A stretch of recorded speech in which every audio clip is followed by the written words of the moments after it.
Cette vidéo de Mixdeal vous est présentée en collaboration avec le Café Dragon de Belleuil. Bien plus que des jeux.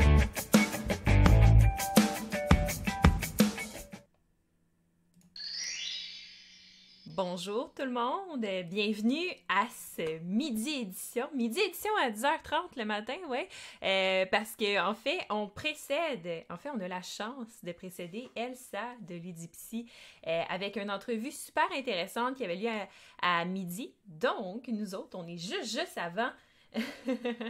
Et donc, c'est ça, Midi Édition, c'est quoi? Pour ceux qui n'ont pas suivi la série cette semaine, c'est une série d'entrevues que j'ai eu la chance de faire pour Montréal Joue, en fait, où j'interviewe des éditeurs québécois qui nous parlent un peu de leur parcours, de la maison d'édition, de leurs jeux. Ils nous présentent, leurs jeux présentent les nouveautés, des fois des scoops. Donc, ça a été une super semaine. J'ai eu la chance de faire jusqu'à présent 6 entrevues. Et là, je termine la semaine en beauté avec MJ Games, une compagnie d'édition québécoise qui fait plein de super jeux. Et donc, en fait, on va commencer ça bientôt, mais avant, je vais me présenter pour ceux qui ne me connaissent pas. Donc, je suis Sophie de la chaîne YouTube Mixdeal et de podcast. Et en fait, Mixdeal, c'est quoi? C'est une chaîne qui parle de jeux de société, qui parle en fait de tout. Je fais des vidéos règles, des reviews, des unboxings, des playthroughs, des tests, des entrevues, bref, allez voir ça. Et donc, c'est ça. On va commencer l'entrevue tout de suite.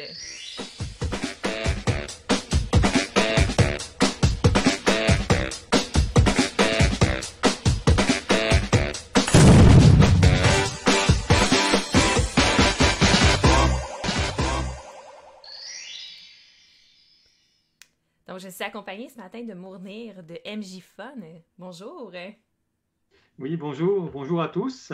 Donc, je suis Mounir de MJ Games. On a 2 divisions, MJ Fun et MJ Kids, donc une pour enfants et une plus pour des jeux d'ambiance. Fantastique. Ben merci, premièrement, d'être joint à moi ce matin. On a plein de belles personnes qui nous regardent. Merci également à ces personnes-là. Mais surtout, merci à toi d'avoir accepté l'invitation. C'est un plaisir d'être ici, franchement. C'est vraiment merci, merci à tous ceux qui viennent pour nous écouter. C'est vraiment très plaisant. Oui, vraiment.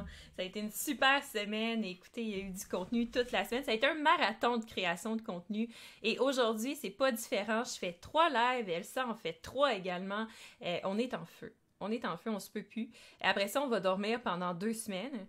Mais, on termine le festival en beauté aujourd'hui et on commence avec justement l'entrevue.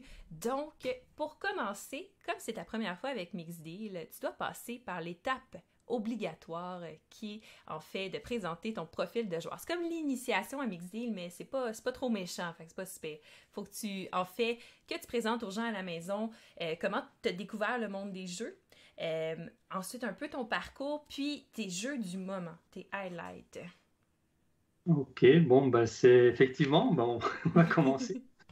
Donc, moi, je m'appelle Mounir, je suis né en Afrique du Nord, en fait, en Tunisie. Et c'est peut-être lié aussi au monde du jeu indirectement, c'est-à-dire en Tunisie, dans ma jeunesse, à la télé, il n'y avait absolument rien.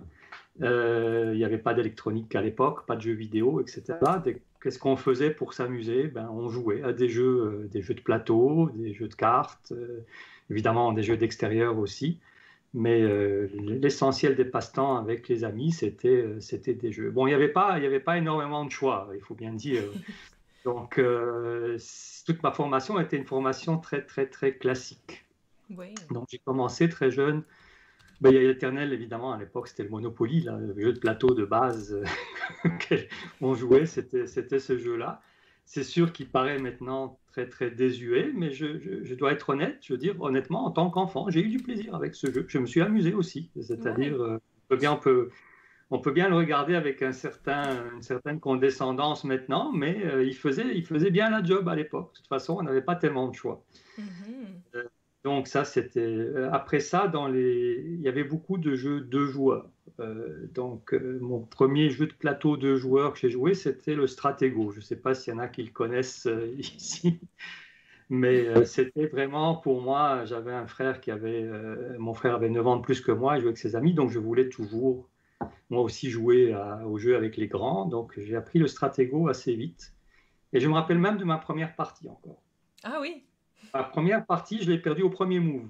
Oh. C'est rare, c'est très difficile à faire. Là, c'est très C'est un difficile exploit d'imaginer. en tant que tel. Hein. C'est un exploit de perdre au premier move. En fait, j'avais mis il y a 6 bombes, 6 mines au Stratego. Et que je pense que quand tu as 5-6 ans, tu as très peur des attaques des autres. Donc, je les avais mises tout à l'avant pour protéger mon jeu.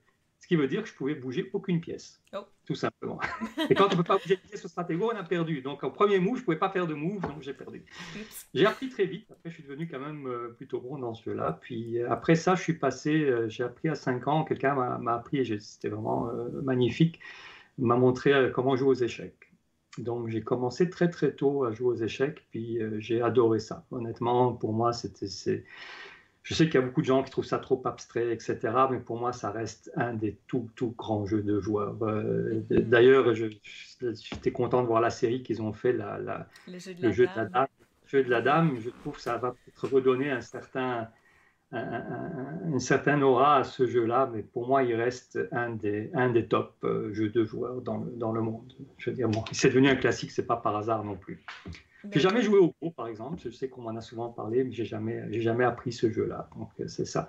Puis il y avait tous les jeux de cartes possibles, évidemment. Ça, c'était à la plage. Quand on est à la plage en Tunisie, il y a toujours des très belles plages. Donc on passait beaucoup de temps. On avait beaucoup de vacances là-bas. L'école, pas trop d'école, beaucoup de vacances à la plage. Qu'est-ce qu'on fait? On joue aux cartes. Donc tous les jeux de cartes possibles, quasiment, je les ai appris. J'ai continué dans ma vie d'étudiant après, évidemment, à jouer encore énormément.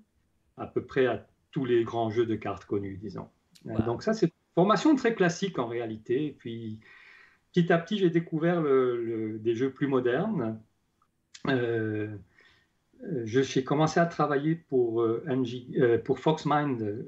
Donc là, j'ai développé plusieurs jeux qui étaient des jeux un joueur. Je reviendrai peut-être tout à l'heure sur les jeux que j'ai faits, etc., sur lesquels j'ai travaillé à Foxmind Games à l'époque. Et les jeux après ça, j'ai découvert une série de jeux. Je suis assez difficile. Il y a peu de jeux qui vraiment m'enthousiasment, je dois dire, honnêtement. Puis dans l'industrie, il y a une blague qui circule sur moi, c'est que Le jeu auquel je joue très, très, très souvent comme grand jeu de plateau, c'est Cyclades. C'est peut-être pas le plus connu, Ah, mais c'est un mais bon pour jeu, moi, ça. c'est un jeu que je trouve vraiment complet. Mhm. C'est un jeu où on sent... En fait, je n'aime pas les jeux où il faut attendre trop longtemps son tour sans rien faire, on ne peut pas prévoir les choses. Mhm. Cyclades est quand même un jeu qui peut être assez long. On est toujours en train de réfléchir, on ne s'ennuie jamais, on n'attend jamais. On est toujours en train de faire quelque chose. Aux échecs, c'est la même chose. On peut dire qu'on attend souvent le tour de l'autre, et pendant que l'autre réfléchit, on réfléchit nous aussi. Donc en fait, on est toujours en action. Et je crois que c'est les jeux que j'aime, c'est les jeux où on est toujours en action. Peut-être que je ne suis pas assez patient, là, mais j'aime pas attendre 20 minutes mon tour sans prévoir beaucoup de choses. C'est bien correct, je comprends ça. Donc c'est ça. Alors je ne sais pas si ça c'est un Ouais. peu mon profil de joueur. Si vous voulez parler des jeux que j'ai développés on peut peut-être Oui. parler un petit peu de Fox Mind Games, comment je Ben n'ai oui. pas toujours été joueur en fait. Moi j'ai fait des études d'ingénieur, puis j'ai fait un MBA. Donc j'étais bon en finance. Logiquement, j'ai commencé à travailler pour une banque. J'étais analyste de risque pour une grande banque canadienne. Ok. Jusqu'au jour où j'en avais assez de tout ça, c'était quand même une très belle job, là, je veux dire honnêtement, je ne peux pas me plaindre, j'aimais ça, mais j'avais envie de faire autre chose dans ma vie. Puis Mhm. j'avais un ami qui est dirigeant de Fox Mind Games qui m'a approché, il m'a demandé si je ne voulais pas développer une section canadienne, etc. Puis petit à Wow. petit, je suis resté quand même, je travaillais 8 ans, 7-8 ans je crois, pour Fox Mind Games. On est parti de zéro, on a monté la compagnie ici au Canada. Et on a développé toute la série de jeux qui s'appelle la série Architect. Je ne sais pas si certains les connaissent. Mhm. Donc, j'ai eu le plaisir de rencontrer les deux frères Lyons, Michel et Robert, qui sont extraordinaires, qui ont créé le programme Défi mathématiques au Québec. Avec eux, ils avaient déjà développé le jeu Logique, c'est le jeu Architect. Et on a poussé Ok. un peu plus loin les mêmes jeux, donc on les a développés ensemble. Et de Logix, on a créé Metaform et puis Smart Cookies. Et Architect, on a créé la ligne Architecto. On a fait 4 jeux en fait de ça, Architecto, Equilibrio, Wow.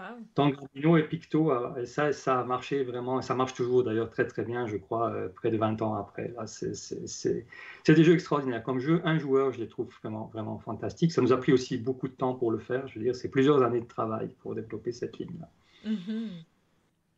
Donc voilà, puis en 2010, bon, ben, j'ai décidé de voler de mes propres ailes, de créer ma propre compagnie d'édition, toute petite au début, puis on grandit, puis après l'édition, on a commencé à faire de l'importation, puis là, on a des partenaires un peu partout dans le monde, enfin pas Ben oui. partout, mais dans plusieurs pays. On a 2 très bons partenaires en France maintenant qui nous aident à nous Wow. développer. Donc ça grandit très vite maintenant, puis on a beaucoup de plans pour accélérer encore les choses. Wow. Tabarouette. Ben félicitations, première des choses. Parce Merci. que, parce que maintenant, justement, MJ Games, c'est rendu quelque chose de gros. C'est rendu international aussi. Je pense que vos jeux se vendent un peu partout. Puis, Oui, tout à fait. On en vend. mhm. Ben, on a des pays où on en vend beaucoup. Assez bizarrement, la Pologne et la Russie ont été 2 très très bons marchés pour nous. Je veux Ah dire oui. ça.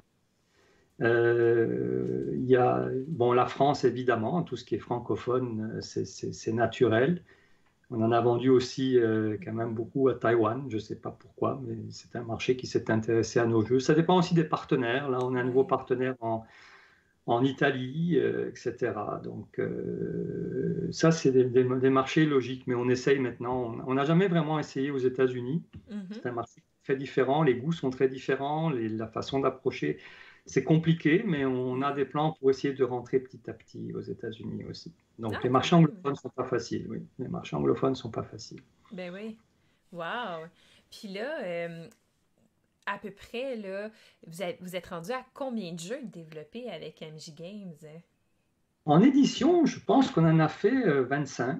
Wow. Euh, donc, c'est quand même pas mal. On a aussi Mhm. plusieurs jeux d'importation. On va les présenter tout à l'heure. Ouais. C'est des jeux qu'a priori, on ne ferait pas nous-mêmes. Nous, notre spécialité, c'est plutôt le jeu familial, Mhm. jeu ludo-éducatif. Donc, quelque chose qui à la fois doit être amusant, mais qui aussi apporte quelque chose à celui qui le joue. Donc, des jeux où il faut réfléchir un peu. On n'aime pas beaucoup les jeux où il ne faut pas réfléchir chez nous, c'est comme ça.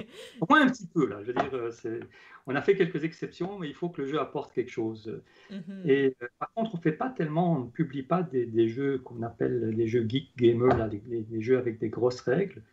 Mais on Ouais. a un partenaire en France qui les développe, donc au lieu de les développer nous-mêmes, ben, ils font le développement, on les importe et ça fonctionne très bien comme ça. Fantastique, ça, Tabarouette. Puis oui, vous avez importé d'ailleurs parmi les jeux qu'on va présenter tantôt, un qui fonctionne très, très, très bien. Là, je le vois passer très régulièrement sur les réseaux sociaux dernièrement. C'est Dig Your Way Out. Oui, Dig Your Way Out, c'était une belle trouvaille. Je dois dire, j'étais vraiment content. Lui, je trouve que le jeu, ça, c'est un jeu que j'aime beaucoup. Je trouve qu'il est réussi, il est très immersif. Les Ouais. règles sont pas trop compliquées. Elles sont suffisamment compliquées pour rendre le jeu intéressant, mais on ne perd pas non plus des heures à les lire, à les comprendre. Elles sont très intuitives, en fait. Mhm. Et le jeu est aussi politiquement incorrect. C'est quelque chose qui, moi, me plaît. Quelque part, j'aime bien, j'ai un côté rebelle un petit peu. Et je trouve que le thème est bien choisi, tout est cohérent dans le jeu. On se sent en prison, on veut s'évader de cette prison-là, puis on veut faire tout ce qui est nécessaire pour ça. Je veux dire. Ben Donc oui. on le présentera plus en détail tout à l'heure, mais c'est vraiment pour moi, c'était un de mes coups de cœur, puis on n'a pas hésité. D'ailleurs, on a déjà un problème avec lui, c'est qu'on n'a plus de stock tout de Oh! suite. Là. Je veux dire, on a tout vendu. On attend la prochaine production qui doit arriver, je pense, fin avril, début mai. Puis il est déjà difficile à trouver. Donc, Wow! et c'est difficile d'avoir des stocks ici parce que notre partenaire en France me dit, regarde, il est commandé partout. Ils essayent d'assurer, ils en produisent le plus vite possible, mais c'est pas évident de suivre la demande en fait. Ben oui, effectivement. Wow. Puis on a Catherine de Geek Bécois dans le chat qui mentionne Cluster, justement. On va en parler de Oui, Cluster. oui, Cluster, ça, c'est une autre magnifique trouvaille, je C'est... dirais. Ah oui. Ça, c'est un jeu qui est tellement simple. Et on pourrait penser au début, j'avais un peu peur, je me dis, est-ce qu'il manque pas un peu de stratégie? En fait, il y a quand même beaucoup de choses qu'on peut faire avec ces petites pierres magnétiques là. Je veux dire, on peut essayer beaucoup de choses, mais il est très accessible. C'est déjà un Mhm. énorme succès en France. Ils en ont vendu, je crois, à peu près 100 000 copies déjà en Oh France. wow! Donc ici, on vient de commencer seulement à le lancer. Puis déjà, j'ai vu les premiers résultats sont très, très, très encourageants. Là. Il part très vite. Ah oui. Donc ça m'a l'air... Ces deux-là, Dig Way Out, Cluster, pour moi, c'est deux succès potentiels. Ce sont deux très bons jeux qui méritent leur succès. Ben oui. Wow. Parfait. Bon, ben je pense que, écoute, parce que là, on parle des jeux, puis là, j'ai comme le goût des montrer. Puis j'ai fait tout un petit setup. Fait qu'on on va transférer. Donc moi, je vais transférer. Vous allez voir le tour de magie. Je vais me téléporter en 5 minutes dans ma salle de jeu, mon studio, pour pouvoir vous montrer ces jeux-là. Pendant ce temps-là, est-ce que tu veux nous expliquer un peu d'où vient le nom MJ Games, puis nous parler un peu du développement, un petit 5 minutes, le temps que moi j'aille installer toutes les choses? D'accord. Puis, Ben, écoute, excusez, un petit side note pour les gens, j'ai pas accès au chat de mon studio. Fait que je pourrais pas modérer le chat, je m'excuse. Mais on va revenir ici après pour la période de questions. Donc, tu peux y aller. ok. Ben, d'où vient MJ Games? En fait, ben, c'est très très simple. Moi, mon prénom c'est Mounir, donc le M vient de là. Le J, c'est mon épouse, Jacqueline. Donc, même si elle ne travaille pas dans la compagnie et qu'elle n'a rien à voir avec cette compagnie, on a toujours tout fait ensemble. Donc, j'ai dit, tu mérites bien d'avoir aussi le J. Donc, voilà le nom MJ Games, d'où il vient. Il a commencé comme ça et on a toujours donc fait toutes les choses ensemble. La compagnie, comme je vous l'ai dit, a commencé il y a une dizaine d'années. On a commencé avec des tout petits jeux au départ. On a essayé des choses, on a fait des bonnes choses, on a fait des moins bonnes choses. C'est normal, il faut essayer, puis on apprend aussi comme ça en progressant. Ah, voilà le jeu Cluster qui est mis là. Alors, donc je vais commencer à parler de ce jeu-là. C'est un jeu qui contient tout simplement une corde et 24 petites pierres magnétiques. Ce sont des aimants très puissants. Donc, je vous mets tout de suite en garde sur une chose. Lorsque vous jouez à Cluster, ne laissez pas la boîte trop près de vos téléphones cellulaires, de vos ordinateurs, etc., parce que ça peut peut-être créer des problèmes avec les données. Donc, ne mettez pas votre téléphone sur la boîte quand les aimants sont là. Le principe du jeu est très simple. On a 24 aimants, donc, qui sont divisés également entre les joueurs. S'il y a 4 joueurs, ben, chacun va en prendre 6. On met la corde et chacun doit placer ses aimants à l'intérieur de la corde, un par un, à tour de rôle. Le premier qui n'a plus d'aimants dans ses mains a gagné la partie. Donc jusque-là, c'est très simple. Par contre, si jamais des aimants s'accrochent lorsqu'on se collent ensemble, et ce qu'on appelle un cluster, lorsqu'on les pose, ben celui qui, pendant son tour, a les aimants qui se collent, doit prendre tout ce qui s'est collé. Donc, jusque-là, c'est vraiment le principe est hyper simple.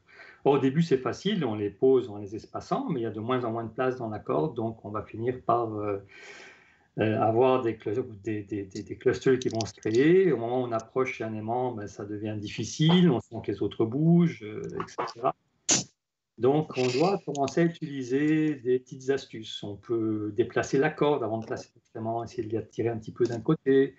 On peut essayer de faire bouger un aimant sans le toucher, un aimant déjà posé simplement en utilisant le champ magnétique de notre propre aimant, etc. Il y a aussi des cartes qu'on peut télécharger, qu'on peut ajouter au jeu, ils sont optionnels, c'est des difficultés supplémentaires, comme par exemple, si on est droitier, on doit poser les mains avec la main gauche, ou on doit utiliser nos 2 pouces pour les poser, etc. Donc voilà le jeu Cluster, très très simple, vraiment très excitant comme jeu, grande rejouabilité, beaucoup plus que ce qui pourrait paraître. Les parties sont courtes, c'est énormément de fun. Donc voilà, je vois que Sophie est en train de les poser. Voilà ce qui se passe. Donc c'est le bruit fatal là, lorsque ça commence à se coller. Puis ça, c'est des réactions en chaîne. Hein. C'est des réactions en chaîne. Il y en a un, puis tous les autres arrivent. Donc, c'est vraiment un super jeu. Ça l'a occupé toute une soirée de notre côté. Là. On a refait partie après partie, essayer de voir c'est quoi les stratégies. Puis tout ça, là, c'est vraiment, vraiment le fun et un peu addictif comme jeu. Oui, tout à fait. Moi, je le trouve très addictif, en tout cas. Il fait partie des jeux que j'aime beaucoup. De façon générale, on n'aime pas, nous, évidemment, on est éditeur et importateur, on va prendre que des choses qu'on aime bien. Et ça, je crois que de toute façon, c'est pas un hasard si un jeu se vend à 100 000 copies. Là, c'est qu'il plaît à beaucoup, beaucoup de monde, forcément. Et c'est un jeu très accessible. Tout le monde, je dirais, tout adulte peut y jouer facilement, etc. Donc, pour moi, c'est une très belle trouvaille. C'est un de nos jeux phares pour l'année. Les aimants aussi sont extrêmement puissants. Et ils sont très beaux et ils sont tous peut-être pas tous, mais ils n'ont pas les mêmes formes ou les mêmes tailles. Donc, on peut aussi les placer à plat, on peut les placer sur les tranches. Enfin, on apprend en jouant, tout simplement. On apprend les petites astuces en y jouant.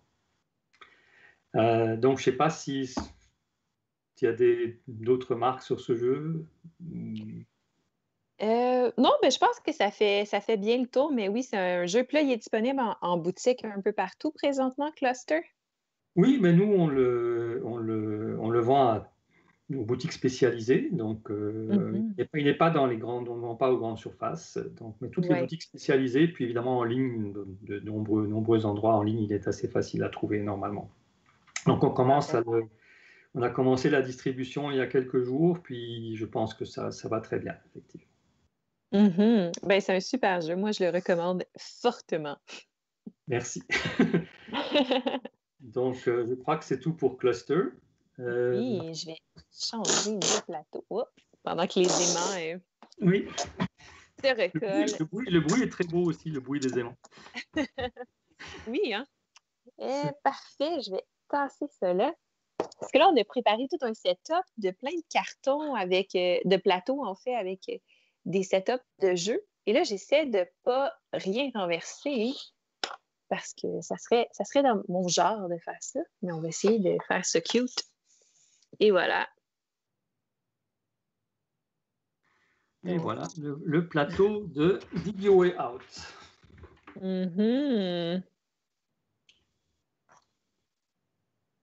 Donc, je peux te laisser expliquer si tu veux le jeu. Oui. Je ne vais pas expliquer toutes les règles en détail, hein, mais les principes du jeu, en fait, on est dans une prison, puis on doit s'évader en creusant un tunnel. Donc, d'où le titre Dig Your Way Out. C'est vraiment, donc tout le plateau représente l'intérieur de la prison. Il y a plusieurs pièces, il y a les cellules, l'infirmerie, la cantine, la cour, la salle d'isolement. Enfin, c'est assez, je dirais, je pense qu'ils ont bien représenté ce qu'on peut ressentir dans une prison, même si j'ai jamais vraiment visité, et j'espère ne pas avoir en visité dans ma vie. Mais c'est ça, ça représente la prison et on essaye de s'échapper. La monnaie d'échange dans la prison, parce qu'évidemment il n'y a pas d'argent qui circule, ce sont des cigarettes. On achète, on reçoit, on trouve, on vend, etc. Donc c'est les cigarettes qui servent de monnaie d'échange. Et pour sortir, pour creuser un tunnel, on a, en fait, l'idée c'est d'avoir des outils pour creuser un tunnel. Puis on a plusieurs types d'outils qui sont disponibles. Il y en a qui sont très simples à avoir. Voilà, les cigarettes qui arrivent sur le plateau. Des paquets de 5, il y a des cigarettes uniques, etc. Donc, on peut tout simplement trouver une cuillère, aller voler une cuillère à la cantine, ça permet de creuser, mais avec une cuillère, on n'avance pas très vite. Donc, ça creuse tout doucement, mais elles sont assez faciles à obtenir. On peut avoir des pioches, on peut avoir des pelles. Les pelles sont beaucoup plus compliquées à obtenir, mais on peut essayer de les avoir, soit en les fabriquant nous-mêmes, on peut fabriquer nos outils nous-mêmes en ayant plusieurs éléments pour les faire.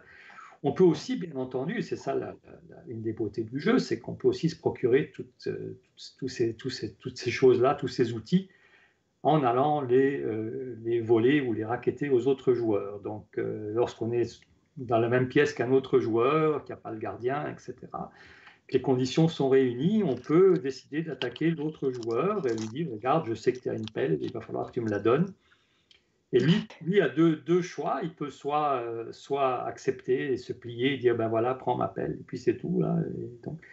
Ou il peut se battre. Évidemment, s'il y a combat, on a des cartes de combat, on a des armes, on a des choses comme ça. Et donc, on peut donner ou recevoir une raclée. Celui qui perd le combat reçoit une raclée. Et lorsqu'il a une raclée, il commence à perdre une partie de ses pouvoirs. Lorsqu'il en a deux, il ne peut plus jouer, il doit aller à l'infirmerie pour se faire soigner, etc. Donc, il perd du temps. Donc, comme je vous dis, c'est un jeu quand même politiquement incorrect. Là. Je veux dire, juste avoir le plateau, tout est gris, tout est sombre, il y a des armes, il y a des cigarettes, il y a toute une série de choses qui sont probablement représentatifs d'une prison. Il y a aussi des gangs dans une prison. Donc, si on veut devenir plus fort, on peut se joindre à un gang. Il y a des triades, les choses, enfin, plusieurs gangs, puis... là, on devient plus puissant, on est protégé, etc. Par contre, il faut payer pour pouvoir participer à un gang, donc on doit donner des choses et tout. Et voilà, c'est le principe du jeu. Donc, le premier qui a creusé son tunnel s'échappe de la prison et gagne la partie, tout simplement. Les déplacements sont très simples. En fait, ce qu'on peut faire à notre tour de jeu, c'est se déplacer, donc aller d'un endroit à un autre. On peut vendre ou acheter, on peut construire, on a des cartes actions qu'on peut jouer, etc. C'est une mécanique pas très compliquée, mais il faut quand même penser à ce qu'on fait. En fait, c'est un jeu où il y a beaucoup d'interactions et qui est très immersif. Mm-hmm. Donc, pour moi, en tout cas, pour nous, c'est un coup de cœur aussi, un de nos coups de cœur sur l'année. Puis, je crois qu'on n'est pas les seuls. Non, c'est un excellent jeu. C'est vraiment le fun. Super humoristique aussi. Là. C'est ça qu'à deux, c'est super le fun. J'ai vraiment hâte de voir à plusieurs. Là, malheureusement, en ce moment, c'est pas super possible, mais j'ai montré la boîte à la caméra pour que vous voyez à quoi ressemble la boîte. Si vous la voyez en magasin puis vous voulez sauter dessus avant qu'il n'y en ait plus. Oui, la boîte décrit très bien le jeu. C'est un jeu qui est 16 ans et plus. Je ne sais pas qu'il soit compliqué ou pas accessible, je veux dire, à des joueurs plus jeunes. Je pense qu'ils l'ont mis 16 ans à cause du thème, essentiellement. Mm-hmm. Donc, comme je vous dis, ce n'est pas un jeu politiquement correct, ce qui est très bien. C'est parfait. Et donc, ça, c'est pour Dig Your Way Out. Je ne sais pas si tu avais d'autres marques ou d'autres... non, je pense que ça a pas mal fait le tour. Je vais essayer de faire une vidéo règle du jeu dans les prochaines semaines. Donc, je vais essayer de vous sortir ça pour vous montrer le jeu, faire un petit review également. OK, super. Donc, voilà, on a fini avec Dig Your Way Out. On peut passer à une autre nouveauté, en fait. Donc là, c'est vraiment des nouveautés que je vous montre. Là, c'est des choses qui viennent de sortir.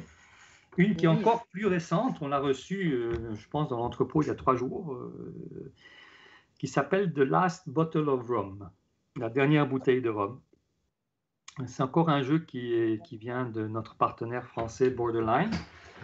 Le plateau est censé être plus grand, mais j'avais pas de place pour bien le montrer à caméra. Fait que j'ai juste mis un tour de tuiles autour. Mais il faut penser qu'il y en a un deuxième. Il y a un deuxième tour de tuiles cachées autour. Donc, il y a beaucoup de tuiles, il y a beaucoup de matériel dans ce jeu-là. Oui. C'est un jeu de pirate.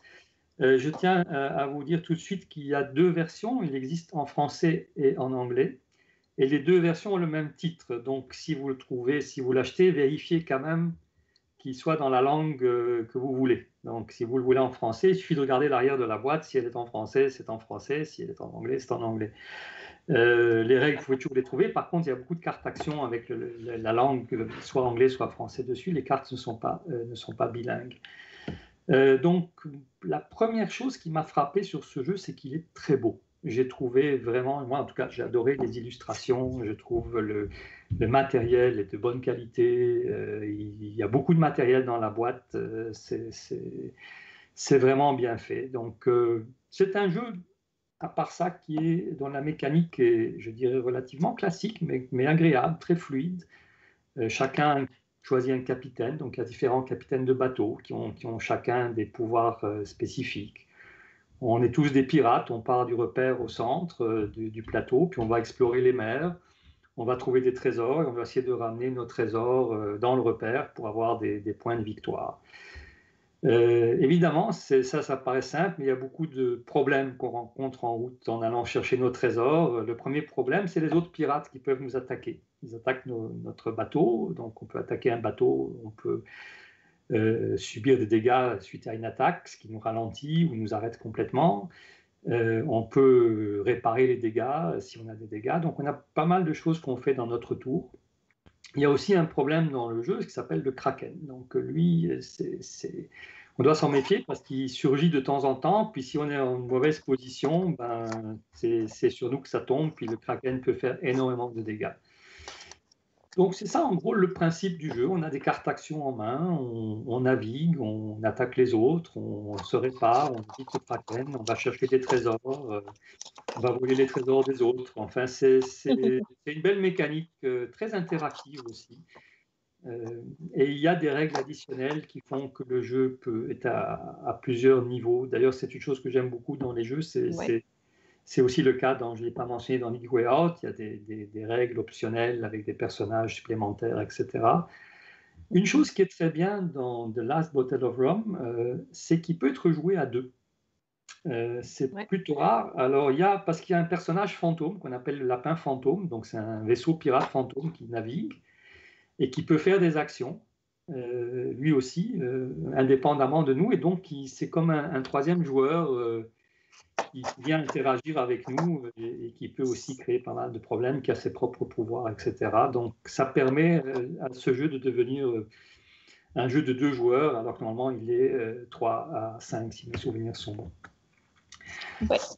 Donc voilà, très beau matériel, les petits bateaux en bois, je veux dire, et de très bonne qualité aussi, c'est important toujours, je pense, surtout à ce prix-là, c'est quand même un jeu cher, hein, avec tout ce qu'il y a dedans, c'est pas un jeu bon marché, donc les joueurs s'attendent à juste titre à avoir un matériel de première qualité. C'est le cas ici. Donc, oui, on vient de vraiment recevoir. super belle qualité. On n'a pas encore, je pense qu'on commence à peine à le distribuer, il est peut-être même pas encore arrivé en boutique. Mais c'est un jeu qui, moi en tout cas, est un jeu que j'aime beaucoup, puis qui a nos coups de cœur aussi. On va voir comment il fonctionne, mais je pense qu'il a un beau futur. Les ratings sont très bons sur lui, sur BGG. On a, je veux dire, les gens qui l'ont eu. C'est un Kickstarter au départ, donc les gens qui l'ont eu semblent beaucoup l'apprécier. J'ai montré la boîte également aux gens parce qu'elle est très, très belle. Très, très belle. C'est pas trop grand, c'est 25 par 25. Elle est très lourde, par contre, si mes souvenirs sont bons, c'est une boîte d'1,5 kg. Donc, ça vous donne une idée qu'il y a beaucoup de matériel dedans. Oui. Puis il y a un insert en plastique dans la boîte pour tout ranger. Oui. Les gens qui me connaissent savent que c'est quelque chose que j'aime beaucoup. Et il y a un beau perroquet à l'arrière. Le perroquet, c'est notre logo aussi. Donc, quelque part, peut-être ça a poussé à ce qu'on aime beaucoup ce jeu-là. C'est un message subliminal. Voilà, OK. exactement. Le fait qu'il y avait un perroquet dessus, on s'est dit, ah, on aime les perroquets. Et voilà. Donc ça, c'est The Last Bottle of Rum. C'est la troisième nouveauté de l'année, donc qui vient de sortir vraiment cette semaine quasiment. Mm-hmm. Alors, on peut passer au suivant, qui est un jeu assez différent. Monkey Duel, duel de singes. Ça, c'est un jeu publié par MJ Games. C'est un vrai 2 joueurs, ça. Je veux dire, on ne peut pas le jouer à 3, on ne peut pas le jouer seul. Il est conçu pour être un 2 joueurs. Très, très simple comme règle, mais beaucoup de stratégie. Donc ça, c'est évidemment un jeu que moi j'aime bien. C'est ce genre de jeu-là. C'est peut-être pas un jeu fait pour tout le monde. Il faut aimer les jeux à 2 joueurs, puis il faut aimer des jeux stratégiques. Il y a des dés, il y a un petit peu de hasard. L'inventeur est quelqu'un qui aime bien mettre un petit peu de hasard dedans. Il dit sinon, dans les jeux de stratégie, c'est toujours le même qui gagne. C'est pas faux, je veux dire. Si vous jouez contre quelqu'un de plus fort que vous, je sais pas, aux échecs, ben vous allez toujours perdre là. Je veux dire, s'il est nettement plus fort. Ici, ça donne une petite chance quand même à quelqu'un qui est un petit peu moins bon. Le principe du jeu est très simple. C'est une mécanique complètement unique qui a quelques liens avec le backgammon. Donc, il n'y a pratiquement aucun jeu que je connaisse qui a un lien avec le backgammon. Le backgammon est un excellent jeu au passage classique. Moi, j'aime beaucoup le backgammon. Ici, on a des singes qui se déplacent sur des bambous, soit en montant, ils se déplacent en montant sur un bambou et en sautant sur le bambou suivant, en perdant de l'altitude, etc. Le but du jeu est très simple, il suffit d'essayer d'amener nos singes de bambou en bambou jusqu'au camp adverse. Lorsqu'on atteint le camp adverse, on marque un certain nombre de points. Plus on l'atteint en étant haut dans le bambou, plus on marque de points. C'est un maximum, donc ça va jusqu'à 12 points. En fait, en sautant, on pourrait marquer 11 points d'un coup si on arrivait sur la case juste en dessous. Et le premier qui a 12 points gagne la partie. Par contre, pour amener nos singes, c'est pas si facile parce que les singes adverses, eux, font le contraire, ils viennent vers nous.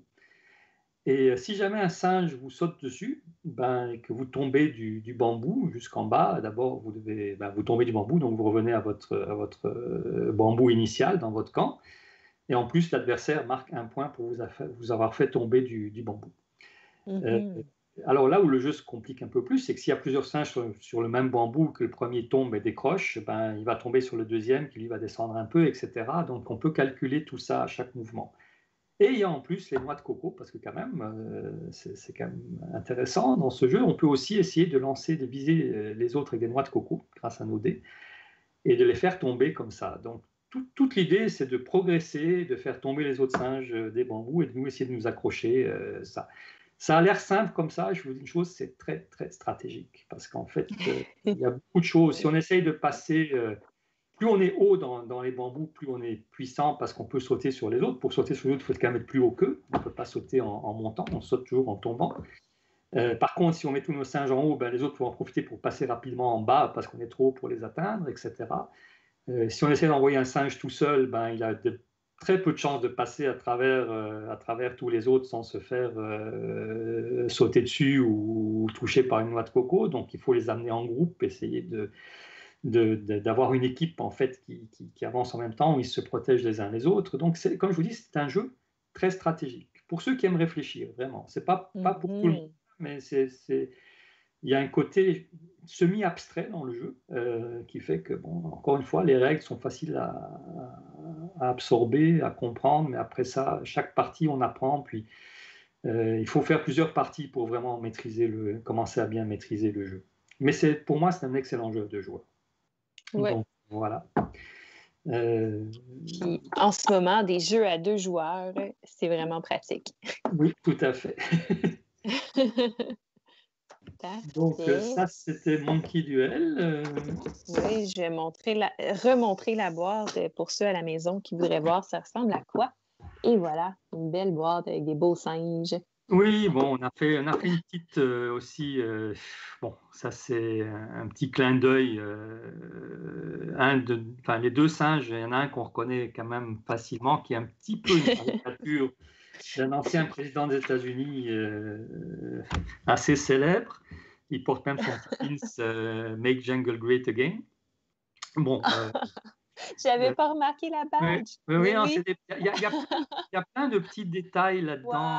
Wow! C'est souvent subliminal chez nous. Si on regarde, il y a le fait qu'il a aussi une grosse noix de coco qui est plus grosse que celle de son adversaire parce qu'il disait Ben lui oui. qu'il avait un bouton nucléaire plus gros que les autres. Pour ceux qui. Monkey Duel, ça ressemble à une expression en anglais qui est monkey business. Monkey business, Mhm. c'est un business d'escroc, là, c'est des choses tordues. Quelque part, ça lui allait. Enfin, en tout cas, c'est personnel, là, mais je pense que ça va bien ensemble, tout ça. Donc, bon, c'est un petit clin d'œil qu'on a fait. Le jeu n'est pas politique en tant que tel, c'est vraiment un duel entre deux tribus de singes. Voilà. Je trouve ça parfait. Wow. Parfait. Puis il en restait un de cette catégorie à présenter. Oui, donc c'est les jeux adultes. Celui-là, c'est vraiment un ovni. C'est quelque chose qui est. On l'a fait un peu par hasard. On a rencontré l'auteur est québécois. Euh, il nous a touchés. Je trouvais que l'idée était très bonne. Je ne sais pas si on peut vraiment le rentrer dans la catégorie des jeux. Oui, c'est aussi un jeu, mais pas vraiment au sens classique du terme. C'est un autre deux joueurs. Mais lui, c'est un deux joueurs pour couple uniquement. Donc, ça peut être joué qu'avec notre partenaire. C'est pas du tout un jeu érotique, là, je tiens à le dire tout de suite. Vraiment, non, mais les gens, il y a des jeux érotiques, il y en a beaucoup. Nous, l'auteur, c'était plutôt un jeu activité de couple. Il y a un côté drôle, un côté sentimental. Quelquefois, des couples, après plusieurs années, bon, on a envie on rentre dans une certaine routine. Je crois qu'elle elle est presque automatique. L'esprit humain a besoin on a besoin d'ailleurs d'une routine au passage parce que c'est très fatigant de toujours redécider des choses nouvelles. Donc, ce jeu-là, justement, pousse à aller d'explorer peut-être d'autres choses. Comment ça fonctionne? C'est très simple. Il y a en fait 54 cartes défis dans le jeu, un paquet de cartes jaunes, un paquet de cartes noires. Les 54 défis sont différents. Chacun prend un paquet, un des deux partenaires prend les jaunes, l'autre les noirs. Il tire au sort 10, il prend 10 cartes au hasard dans son paquet. Sur les 10, il en garde 5. Donc finalement, chacun des deux partenaires a 5 cartes en main qu'il a choisies, qui représentent chacun 5 défis, 5 activités de couple à faire. Et ils ont un mois, en fait, pour le faire ensemble. Donc, et c'est très varié de tout, parce que tout le monde n'a pas les mêmes goûts. Évidemment, ça peut être créer ensemble une œuvre d'art, pour ceux qui aiment l'art. Ça peut être fais-lui une surprise, prépare-lui un petit déjeuner au lit un mercredi matin, faire un road trip soudain. Enfin, je veux dire, il y a toute une série de choses qu'on ne fait souvent qu'on ne fait pas d'habitude. C'est un petit peu l'idée, c'est d'aller chercher des activités nouvelles et de s'amuser ensemble. Je crois que c'est ça. Oui. C'est très important dans un couple. Donc, on l'a fait un petit peu comment dirais-je, presque par hasard, mais bon, on a été séduit par l'idée. Puis, c'est un jeu qui ne se démode pas, c'est quelque chose, je crois, qui reste et qui restera toujours là. Il y a des couples, et ceux qui le découvrent, qui l'ont essayé, l'apprécient beaucoup. Donc je me dis, c'est bien. Alors, plus de gens vont le découvrir, plus de gens vont l'essayer, plus ils vont l'apprécier. Puis ce sera une petite contribution qu'on aura fait. Mais ce n'est pas un jeu classique, il n'y a pas un gagnant, un perdant. L'idée, c'est qu'il y ait deux gagnants dans ce jeu-là.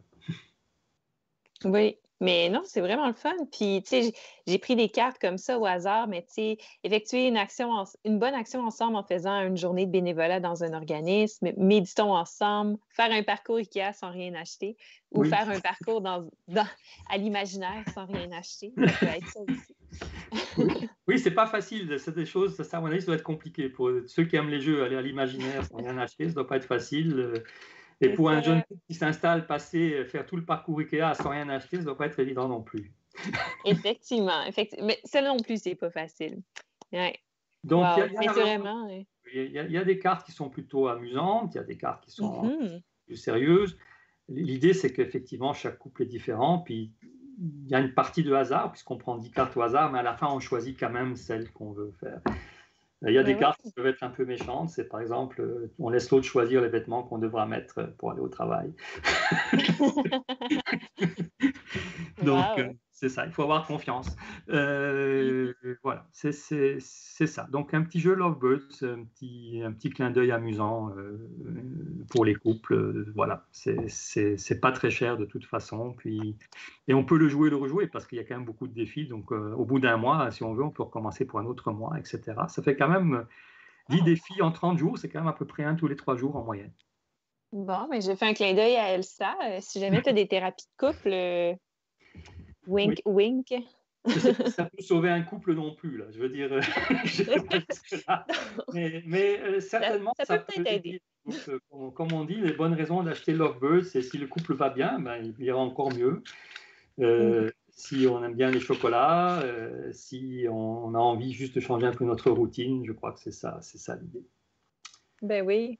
Voilà. Wow. Ça termine nos jeux qui sont un peu plus adultes qu'on a sélectionnés aujourd'hui. On peut passer à des jeux qui sont des jeux un petit peu plus familiaux. On a un petit 5 minutes encore avant de passer à la phase de questions. Ok, alors on va aller avec Catimini. Je vais peut-être montrer, ça c'est vraiment un gros coup de cœur. Catimini? Catimini. Parfait. Ah oui, moi je connais des enfants à qui ce jeu-là pourrait plaire. Et voilà, je vais montrer la boîte pendant que je l'installe. Ben, okay. Oui, donc la boîte Catimini, bon, moi j'aime beaucoup les visuels, ça c'est une chose, les goûts peuvent être différents, mais je crois que beaucoup de gens aiment beaucoup ces visuels, ils sont modernes, ils sont bien choisis. Le nom Catimini, bon, ben, évidemment, on retrouve le jeu de mots avec Catimini, la discrétion, et en même temps l'idée d'un chat, cat en anglais, et un petit chat, c'est des petits chatons dans le jeu. C'est un jeu, ce qui nous a plu, la mécanique est vraiment très originale dans ce jeu. J'avais jamais rien vu de pareil. Les plateaux eux-mêmes sont déjà spéciaux, il y a 4 plateaux de jeu. Je ne sais pas si tu peux en montrer un. Oui. Voilà, donc ils ont des encoches. Les 4 plateaux se ressemblent beaucoup, à part il y a les mêmes meubles et les mêmes jouets sur les plateaux, mais ils ne sont pas au même endroit. Donc chaque joueur a une pièce qui est légèrement différente des autres. Et ils ont des encoches, pourquoi? Parce qu'on passe des ficelles à travers qui symbolisent des pelotes de laine. C'est comme si un chaton suit une pelote de laine qui se déroule et il va de meuble en meuble comme ça. Et donc les ficelles passent. Donc on doit faire des nœuds au départ dans les ficelles, etc. Puis elles peuvent passer. Et lorsqu'on va vers un meuble, on a toujours le choix de passer. On rentre d'un côté, on ressort de l'autre, donc on entoure le meuble. L'idée est d'essayer de passer le plus possible sur les jouets qui sont au sol. Chaque fois que notre petit chaton passe sur un jouet, ben on ramasse un jeton jouet qui a des points. Il y a différents points. Ils sont en pile, donc plus on va profond dans la pile, plus ils ont de points. Et ainsi de suite. Donc, on essaye de ramasser le plus de points possible comme ça en faisant passer nos chatons, en fait, notre chaton, par ses jouets. Et comment on décide où il passe? Tout simplement, un tour de rôle, on joue des tuiles meubles et donc on impose, chaque joueur à tour de rôle impose le meuble suivant vers lequel on va aller. Donc, non seulement on essaye, nous, de choisir notre meuble en fonction de notre plateau de jeu, mais comme on voit le plateau de jeu des autres, on peut aussi essayer de faire en sorte que ça ne passe sur aucun jouet chez les autres. Donc, c'est un jeu. Il y a quand même de la stratégie. Pour les enfants, il y a la manipulation avec les ficelles. Les jeux de ficelles peuvent créer un problème lorsque les ficelles sont tortillées, etc. Ici, ce qui est, je trouvais très ingénieux dans le jeu, c'est qu'il y a une bobine.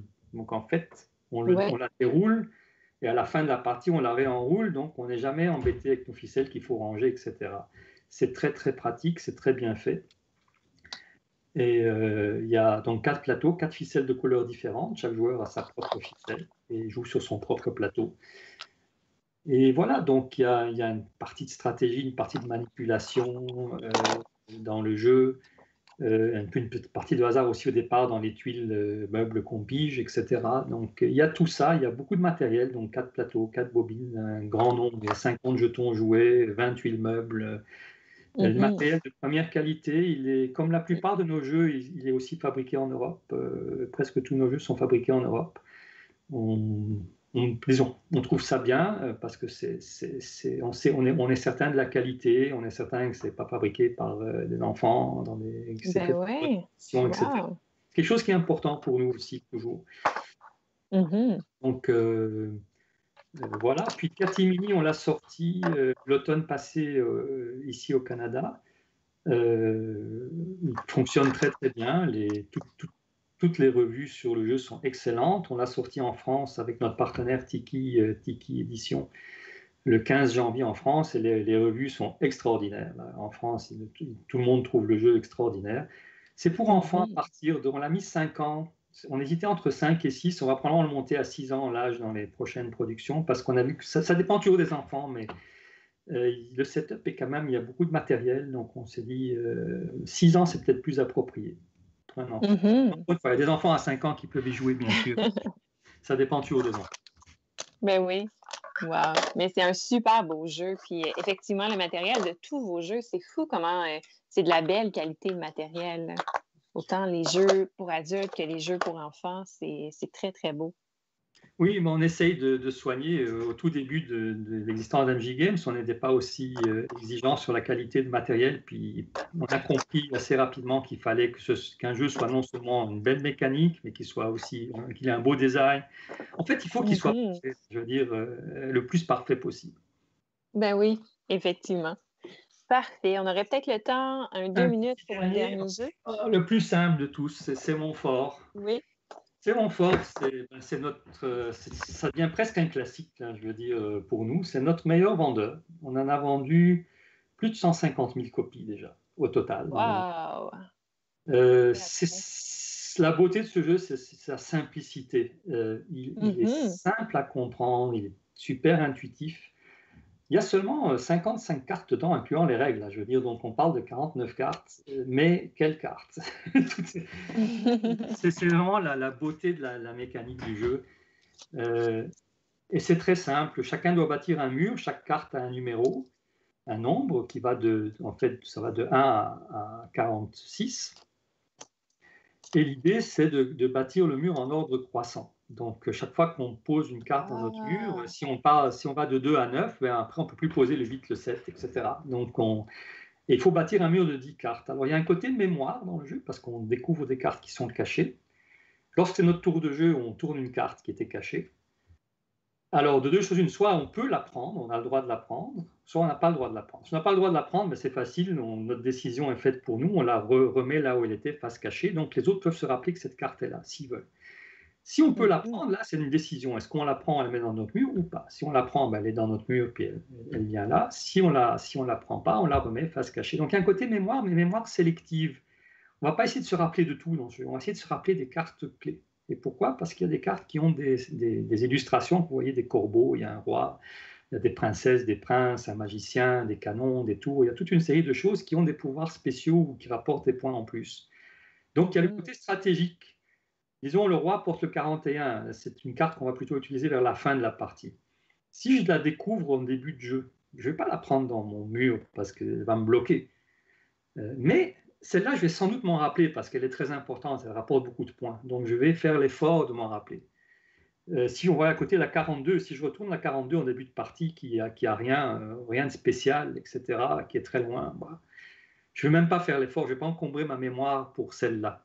Donc, en fait, c'est une priorité qu'on gère tout le temps dans ce jeu. C'est un jeu de mémoire sélectif, donc ce n'est pas trop dur sur la mémoire. Il y a un côté stratégique, quelles sont les cartes qu'on choisit pas. Si je vois que les autres joueurs se concentrent sur les petits numéros, ben moi je vais peut-être partir mon mur à partir de 20-25. Et donc ils ne vont pas prendre mes cartes. Et chaque fois qu'eux vont tourner une carte qui est 28, 29, 30, etc., ben c'est des cartes qui seront très intéressantes pour moi. Donc je vais pouvoir les récupérer, avancer très vite à partir de là. Donc il y a ce petit côté stratégique, côté mémoire. Pour les enfants aussi, on apprend l'ordre des nombres. Donc c'est un jeu qui se joue à partir de 6 ans et qui est, honnêtement, j'ai vu beaucoup d'adultes jouer à ce jeu-là et ils l'ont beaucoup apprécié aussi, entre adultes. Donc c'est un jeu assez universel et je pense que c'est pour ça qu'on le vend. C'est le jeu qu'on vend toujours et ça, je dirais, 150 000 copies et ça accélère encore. On en vend de plus en plus. Donc plus les gens le connaissent, plus ça accélère. On a sorti une version classique où les cartes sont remplacées par des tuiles. Et le jeu s'appelle Fort au lieu de C'est mon fort. Bon, le matériel est plus beau parce que c'est des grandes tuiles et tout, mais honnêtement, au niveau du jeu, c'est la même chose. La petite version fait très bien la job, puis en plus, c'est plus facile à transporter, etc. Donc, je dirais que c'est pas nécessaire pour un particulier d'avoir la version classique. Peut-être pour une classe, une école, c'est peut-être plus important parce qu'avoir un matériel de meilleure qualité qui est plus durable, mais sinon, c'est le même jeu. Mhm. Parfait. Je peux peut-être te laisser présenter un jeu le temps que moi, je fasse un petit transfert de salle. S'il y en avait un autre en particulier que tu voudrais montrer. Oui, lequel? Bah, c'est peut-être un de mes coups de cœur, Chocoba. C'était un de nos premiers. Oui.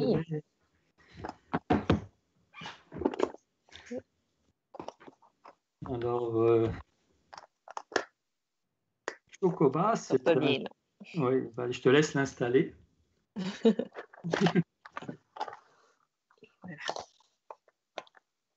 Donc, un petit jeu avec des animaux. Il y a 4 animaux là-dessus. En fait, il y a des moutons, il y a une vache, des cochons et des poules dans le jeu. C'est un jeu qu'on a vendu à plus de 50 000 copies déjà. Il y a eu plusieurs versions. La première version, c'était pas des animaux, c'était des pierres précieuses. Donc, il y avait la vache, en fait, c'était un diamant. Les cochons, c'était des rubis. Les moutons, c'était des émeraudes et les poules, des saphirs. Voilà. Donc, mais c'était le même jeu. C'est un jeu de cartes avec des points. Et les points, c'était des petites pierres précieuses. Donc là, c'est devenu, pour le moment, donc, qui se vend sous cette forme-là. C'est un jeu qui est extraordinaire pour le calcul mental. On apprend à calculer, parce qu'en fait, dans ce jeu, on calcule tout le temps sans même se rendre compte. On est toujours en train de calculer mentalement les choses, les sommes, etc. Donc, il y a des cartes sur la table qu'on essaye de prendre. Voilà, on les installe. Chaque carte a un numéro, donc par exemple, si nous on a des cartes en main, si on a un 7 en main, on peut prendre soit un autre 7, soit un 5 et un 2, soit un 4, un 1 et un 2, etc. Toutes les sommes qui correspondent à ce qu'on a en main, on peut le prendre. C'est pour ça qu'on est toujours en train de faire des calculs. Et on gagne des points non pas en fonction uniquement du nombre de cartes qu'on a pris, mais en fonction des majorités qu'on a. Donc, celui qui a le plus de moutons va marquer un point à la fin de la manche. Celui qui a la vache, qui en a juste une, il va marquer un point, etc. Même chose, celui qui a le plus de cochons, le plus de poules. Donc, il y a le côté stratégique. Non seulement on essaye de prendre des cartes, mais on essaye de prendre des cartes qui nous conviennent. Et en plus, si on arrive à finir exactement tout ce qu'il y a sur la table, donc on prend toutes les cartes qui restent à un moment donné, on marque un point de victoire tout de suite. Le but du jeu étant d'être le premier à avoir 11 points de victoire. C'est un très bon petit jeu, très stratégique, excellent pour le calcul, universel. Ma fille a commencé à jouer, elle avait 9 ans, je crois, donc c'était un des premiers jeux, 9-10 ans, un des premiers jeux qu'on a fait dans MJ Games. Elle a 10 ans de plus et elle y joue encore avec ses amis. Donc je me dis, c'est vraiment un jeu universel qui fonctionne autant pour les enfants que pour les adultes. Là aussi. Il y a une deuxième règle avancée qu'on peut utiliser là, entre adultes, mais il faut être 4 joueurs. Ça devient un jeu très, très stratégique. Il faut vraiment compter les cartes, se rappeler de tout, etc. Ça devient un excellent jeu de cartes. On n'a presque plus de stock de cette version-ci et on est en train de préparer la prochaine édition qu'on sortira en 2022. Je crois qu'on va revenir aux pierres précieuses. Quelque part, c'était l'origine. J'ai beaucoup aimé les pierres précieuses. Ça amène quelque chose de plus dans le jeu. C'est très beau de gagner ces petites pierres précieuses, etc. Et on va probablement on va rechanger de thème et revenir au thème original, mais avec une très belle boîte, etc. Et c'est un jeu qu'on continue à vendre tout le temps. C'est devenu aussi un des petits classiques dans notre ligne. Là. Tous ceux je crois que j'ai jamais eu une mauvaise critique. Les gens qui le découvrent aiment ce jeu. Fantastique. Voilà. Wow. On a réussi à faire le tour quand même d'une coupe de jeux. Oui, c'est ça. On ne peut pas vous montrer tout là, mais je pense qu'on a montré en tout cas les principaux, les nouveautés, puis ceux qui sont peut-être nos classiques. Ouais. Ou nos classiques de venir, comme à mon avis Catimini. Oui, j'espère que le setup de caméra a bien fonctionné tout le long. Ça avait l'air quand même correct. Il y a certaines caméras, des fois, avec la connexion Internet qui se descendent, mais je pense que overall, on a bien vu les jeux. Tout était parfait quand je suis revenue dans le bureau. OK. C'est fantastique. Wow. Mais merci beaucoup d'avoir présenté tous ces jeux-là. Wow, c'est super le fun. C'est un plaisir. Puis là, dans le fond, ça serait la période de questions. Je ne sais pas s'il y a des gens dans le chat qui auraient des questions pour Mounir concernant ses nouveautés, concernant MJ Games. Sinon, toi, de ton côté, est-ce qu'il y a des jeux qui sont en production présentement que tu aimerais nous parler, qui ne sont pas encore de copies physiques disponibles? On a notre prochaine sortie, ça va être une course d'escargots. Bon, je sais qu'il y a déjà eu d'autres courses d'escargots. C'est un jeu qui va s'appeler Super Pas Vite. Donc, c'est le même illustrateur qui a fait Katimini. Très, très belles illustrations. Oui. C'est un jeu qu'on a testé, c'est typiquement un jeu familial aussi, c'est-à-dire c'est un jeu qui fonctionne autant avec des enfants de 6 ans qu'avec des adultes. On a joué des parties entre adultes, puis on a eu beaucoup, beaucoup de fun, parce que c'est un jeu avec des dés, plateau et dés, en fait, tout simplement. On essaie de faire avancer nos escargots sur le plateau, et c'est le dernier, c'est le plus lent qui gagne, en fait. Il faut donc pas avancer du tout, essayer de faire avancer les autres. Règles très très simples, très beau design et encore une fois beaucoup de subtilité, beaucoup de rejouabilité dans le jeu. Lui devrait sortir au mois de, disons juin, soyons honnêtes là. Je sais qu'on va le produire probablement en avril, le temps qu'il arrive, etc. Donc fin mai, début juin, on espère l'avoir. Donc ça va être une de nos grosses sorties de cette année. Fantastique, wow. C'est ça. Puis, il y a beaucoup d'autres jeux sur lesquels on travaille. On a un de nos jeux qui s'appelle BBQ, Big Bluff Quiz. On a fait une version québécoise. Et là, on sort la version française. Donc, avec les questions sont un petit peu différentes parce qu'elles portent beaucoup plus, évidemment, sur la France, qu'on va sortir essentiellement en France. Donc, probablement automne ou début 2022. Avec la pandémie, c'est pas évident parce qu'on a retardé certaines de nos sorties. Tous les jeux d'ambiance, grands joueurs, beaucoup de joueurs, en général, on a tendance à lorsqu'il faut être 6-7 pour jouer et pour avoir du fun, c'est un peu délicat ces temps-ci. Donc, on a tendance à les repousser. BBQ français devait sortir l'année dernière et pour le moment, on a préféré attendre. Ça ne sert à rien de sortir dans de mauvaises conditions. Oui, moi, personnellement, chez nous, j'ai des piles de jeux d'ambiance à tester que... c'est ça, oui, c'est ça. C'est pas le bon moment. Non, c'est ça. Malheureusement, je l'ai reçu, je pense, j'en ai reçu à partir de mars l'année passée, mais en plein dedans, justement. Fait que là, j'étais comme, bah, ça va attendre. Donc, c'est ça. On travaille sur un jeu de dessin, mais ça, c'est aussi pour du 2022. Enfin, on a beaucoup de projets dans nos cartons, toujours. Et puis, on les sort au moment où ils doivent sortir, etc., avec les bons partenaires et tout. On essaie de leur donner le maximum de chance. Il y a tellement de jeux qui sortent maintenant que pour pas qu'ils passent sous le radar, il faut vraiment les sortir au bon moment avec une bonne visibilité, etc. J'ai Dragon Elvish qui demande comment s'écrit le titre. C'est BBQ... En fait, BBQ, c'est les 3 grandes lettres qu'on retrouve sur le jeu. Et en fait, le titre, c'est Big Bluff Quiz, donc c'est les 3 initiales.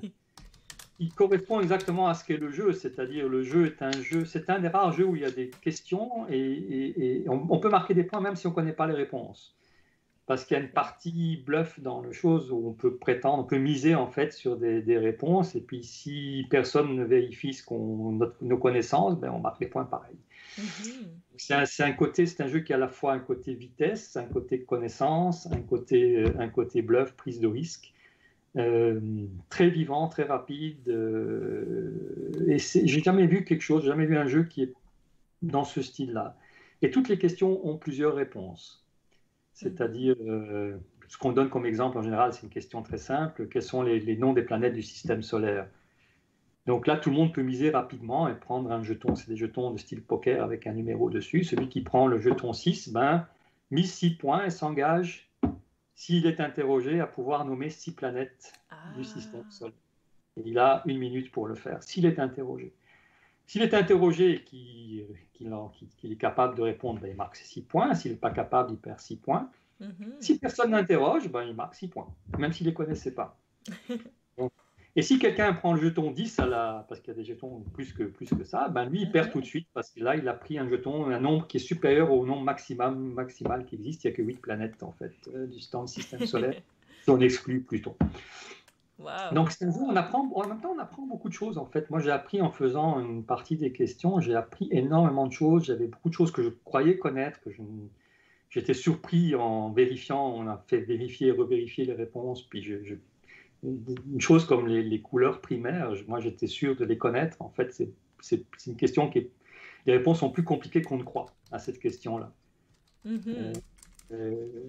Les prix Nobel, les catégories des prix Nobel, ça c'est une autre question. Là aussi, moi j'étais certain qu'il y avait un prix Nobel de l'économie. En fait, il n'y a pas de prix Nobel de l'économie, même si chaque année on vous parle du prix Nobel de l'économie. C'est un prix qui est donné par la Banque de Suède, que les gens nomment le prix Nobel, mais il n'a jamais été nommé par Nobel. Il n'y avait pas à l'époque l'économie lorsqu'ils ont. Donc c'est une erreur apprise en fait, que la plupart des gens croient connaître. Wow, mais c'est vraiment intéressant. C'est intéressant comme concept. Oui, c'est un jeu très amusant. Donc, en tout cas, il fonctionne très bien. Je veux dire, ça change des jeux de questions classiques que moi j'aime pas beaucoup, où on connaît ou on connaît pas. Bon, oui. Ici, en général, on en connaît une partie. C'est rare qu'on connaisse aucune réponse à une question, mais on va en connaître une partie. Alors, est-ce qu'on va prendre le risque de pousser un peu plus au-delà de nos connaissances et miser un chiffre un peu plus haut, ou bien est-ce qu'on va rester simplement à ce qu'on connaît? Il y a des gens aussi qui ne prennent pas de risque. On n'est pas obligé de prendre de jetons, on prend rien, on dit je refuse de participer à cette question-là. Et il y a des questions dans tous les genres aussi, c'est-à-dire on a vraiment pensé à tout le monde. Il y a des choses qui sont faciles pour certains et difficiles pour d'autres. Je veux dire, moi, par exemple, les Pokémon, je ne connais pas tellement ça. Il y a des questions sur les Pokémon là-dedans, puis je ne saurais pas y répondre. Il y a vraiment tous les domaines, des choses. On a essayé de trouver des choses un peu farfelues aussi parfois. Il faut quand même rigoler un petit peu. Oui, wow, c'est super intéressant puis super original. Wow, mais écoute, je te dis un gros merci encore une fois d'avoir accepté de partager avec moi ce midi, avec tout le monde en fait. Pour ceux qui seraient arrivés pendant la présentation, ça va être disponible en rediffusion à partir de demain sur la chaîne YouTube de Mixdeal. Les liens sont dans les commentaires. Et si vous écoutez en rediffusion, vous avez des questions sur les jeux qu'on a présentés, vous avez des questions autres concernant MG Games, quoi que ce soit, vous les écrivez dans le commentaire de la vidéo, puis ça va me faire plaisir de transmettre les questions à Mounir, puis de vous transmettre sa réponse. D'accord, merci à vous tous en tout cas d'avoir passé ce temps avec nous, puis c'était vraiment très agréable. Merci de m'avoir donné l'opportunité de présenter MJ Games. On a beaucoup de beaux projets cette année, à commencer par un nouveau site internet qu'on va faire, qui va être prêt dans un mois et demi, disons. La compagnie passe à une vitesse supérieure. Je dirais que je vois venir les choses maintenant avec beaucoup de jeux qui ont du succès, de plus en plus de succès. Donc, la croissance est exponentielle, puis je pense qu'on rentre dans une période où la croissance va accélérer considérablement. Wow, mais parfait. Mais félicitations en fait pour tout ça. Puis j'ai bien hâte de voir tout ce que le futur réserve à MJ Games. Merci beaucoup. Merci. Je vais te souhaiter une super belle journée. Merci, toi aussi. Et bonne journée à vous tous. Merci. Au revoir. Donc, c'est ce qui conclut, en fait, toute une semaine d'entrevues avec des maisons d'édition québécoises. Je le répète, je l'ai dit au début de la vidéo, mais si jamais vous avez manqué une entrevue que j'ai faite cette semaine, vous allez être capable de toutes les revoir en rediffusion sur ma chaîne YouTube de Mixdeal. Donc, vous allez être capable de tout regarder ça. Et pour aujourd'hui, en fait, c'est la dernière journée de Montréal Joue, mais en fait, on a plusieurs choses qui s'en viennent dans la journée, donc on finit ça en grand aujourd'hui. Entre autres, on a Elsa de Ludipsy qui, en fait, va nous présenter tantôt, donc ça s'en vient, le rester en ligne, ça va être à midi, elle va nous présenter une entrevue Gaming Lab et Asmodee Research, en fait avec Michael Lebourgui, Philippe Robert et Léa Martinez qui vont parler de recherche justement en jeu. Ça va être super, super intéressant et ça s'en vient tout de suite après moi. Et ensuite de ça, entre son stream et son prochain, parce qu'aujourd'hui, on enchaîne, moi et Elsa, des marathons de stream pour bien finir la semaine. Donc, en fait, après ça, on va s'en aller avec moi pour jouer à des jeux en attendant le stream de Elsa. Donc, c'est Montréal Joue avec Mixed Deal. Ça va être cet après-midi, tout de suite après le stream à Elsa. Je vais animer des jeux. Vous participez dans les commentaires. On va essayer des jeux qu'on a présentés cette semaine, entre autres. On va jouer à plein de choses super rapides, super simples. On participe dans le chat. Ça va être super le fun. On fait ça cet après-midi. Et ensuite, Elsa revient plus tard dans l'après-midi, donc à 16h, pour pouvoir nous présenter, en fait, une entrevue avec des créateurs de jeux de société. Donc, 4 profils complètement différents, dont Étienne Dubois-Roy, Nicolas Fournier, Bruno Crépeau et Daniel Saint-Laurent. Donc, elle va vous présenter cette entrevue-là. Ça va être hyper intéressant. Et c'est cet après-midi à 16h. Et pour terminer Montréal Joue, on termine en grand. On termine avec un projet que je travaille depuis des mois dessus. Et c'est fou, je suis très, très, très fébrile aujourd'hui de faire ça. En fait, là, je me peux plus. J'ai vraiment hâte. Écoutez, j'en ai parlé toute la semaine, puis là, ça se concrétise, ça arrive. Et j'ai vraiment très, très hâte. Donc, ce soir, pour terminer, pour clore Montréal Joue, à 7h, il va y avoir un panel de créateurs et créatrices de contenu. Donc, on vous prépare tout un panel qui commence à 7h. On va vous faire, entre autres, un top de jeux, mais un top de jeux d'actualité, en fait, très intéressant avec plusieurs thèmes. Je partage le lien dans les commentaires, donc vous pouvez cliquer là-dessus, c'est le lien de l'événement si vous voulez avoir une notification ce soir dès qu'on va commencer à être live, si vous voulez tout de suite nous écrire des questions, parce qu'ensuite, on a la section Q&A, vous allez pouvoir nous poser des questions et on y répond, on discute avec vous, ça va être super le fun. Donc je vais être accompagnée ce soir de Sylvain, le ludologue, de Martin de la zone de jeux de société, de Elsa de Ludipsy, David de Professeur Board Game, Martin de la Société des Jeux, Pierre-Louis de Etugame et Vincent de l'École du Jeu. Donc, super grosse clôture pour Montréal Joue. J'ai bien hâte de vous montrer ça ce soir. Beaucoup de préparation en arrière de ce projet-là. Et je tiens à remercier tous nos partenaires, en fait, qui ont été là tout au long de la semaine. Donc, dimanche dernier, on s'est entretenu avec Nostalgie, jeux de société. Lundi avec Scorpion Masqué. Mardi avec Triton Noir. Mercredi avec Randolph. Jeudi avec Foxmine. Vendredi avec Jeux Fast 4. Et aujourd'hui avec MJ Games. Wow, ça a fait une belle collection de plein de superbes entrevues.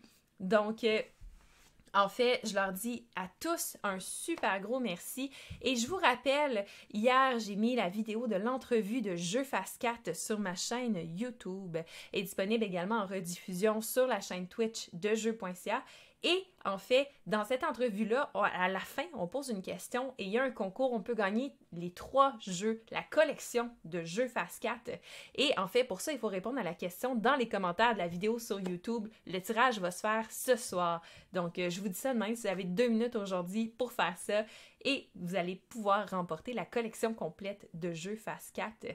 Et en fait, sur ce, je vous dis un gros merci. Je suis Sophie de la chaîne YouTube Mixed Deal, donc une chaîne qui est dédiée aux jeux de société. Je fais des vidéos aux règles, des tests, des reviews, des playthroughs, des unboxings, des entrevues et plein d'autres choses. Donc, vous pouvez me suivre sur YouTube. Je suis également streamer. Je fais partie de l'escouade Twitch de jeux.ca qui vous a diffusé cette semaine Montréal Joue et la semaine dernière, en fait, le festival Montréal Joue. Donc, je suis là à toutes les semaines aussi avec des émissions diversifiées. Donc, suivez notre horaire aussi si vous voulez rien manquer du contenu qu'on fait normalement parce qu'on fait du bon contenu aussi quand il n'y a pas de festival. Donc, sur ce, merci énormément. Restez en ligne. Elsa s'en vient dans vraiment pas long pour une entrevue super intéressante. Donc, je vous souhaite une super belle journée. Encore merci et à très bientôt.